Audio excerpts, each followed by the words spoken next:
senior political analyst Marwan Bishara. He joins us on Skype from London now. And I don't know if you're listening, Marwan, to some of what Omar was saying. But I suppose the calculation on the part of the Biden administration now is that after their strong support for Israel over the past 7 months and tens of thousands of Palestinian deaths, including women, children and civilians, that if this continues, it's going to lose him the election. Well, look, I hate to say it, but he really deserves it. He was the most unreliable, untrustworthy American leader in decades. I've never seen, and I'm a student of American foreign policy, I've never seen an American president so shamelessly and shamefully supporting, the war crimes of foreign leaders the way Biden has. Following on Netanyahu's footsteps, boxing America behind basically an indicted war criminal like Netanyahu, a fascist fanatical government, the Israeli government. Having done that over so many months and risking American standing, reputation, and interests in the greater Middle East and so on and so forth, risking the accusations of hypocrisy and double standard, and losing at home a whole generation of Americans alienated by his policies. Seriously, this is not leadership. This is the absence of leadership.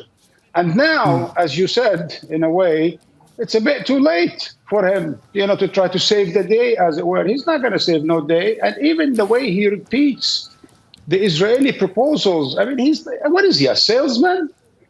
A used car salesman? Why is he selling an Israeli proposal, trying to make it as if this is paradise on earth? It is not paradise on earth. Did you see in this proposal an end to the occupation of Gaza? The redeployment of all Israeli soldiers out of Gaza? Did we see the end of the siege of Gaza? I haven't. And so what do you think, Marwan? Because the urgent thing right now is for there to be a ceasefire, for humanitarian assistance to be allowed through the land crossing so that people can survive. They have access to food, water and medicine and those things.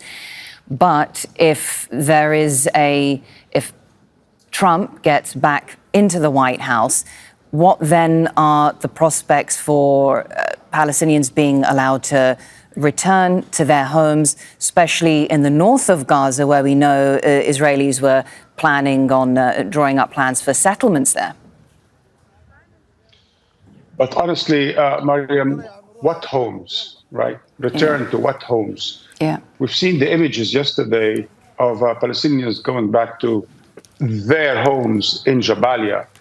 I honestly, since the beginning of the war, maybe I should say since the beginning of my career, I've never seen a sadder, more dramatic, more tragic scene than Palestinian women and children heading back to their destroyed neighborhoods, destroyed homes, houses, and so on and so forth. It was just, I don't know, incredible, the scenery of the destruction and of people just going back to basically nothing. And now Biden is promising reconstruction.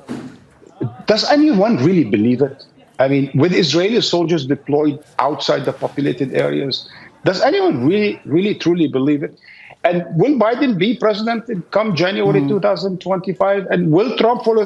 Trump is the transactional president, remember? If he does actually become president again, the felon come president, is he going to spend any political or financial capital on Gaza? Really? Who thinks that? And will any Gulf country or another country spend money on Gaza while the Israeli government calls the Palestinian Authority terrorist, Nazi-like, and calls Hamas ISIS-like, and says there will be no Palestinian leadership in Gaza, either authority, either PA or Hamas? Which Gulf country is going to invest in such a Gaza? Having said all of that, Mariam, I understand that the people in Gaza are suffering so much that Hamas understands that it must come to some deal of some sort. Netanyahu, also fearsome of building international pressure at the ICC and the ICJ, feels that he needs to maybe work out something. And certainly Biden feels too little, too late, but he needs to do something. So there might be a momentum of the desperate, right? A momentum of those so desperate for something. But to think that this something will resolve the problems of Gaza, will resolve the Israeli occupation and apartheid in Gaza and in Palestine, well, absolutely not. Okay, thank you, Marwan Bishara, joining us there from London.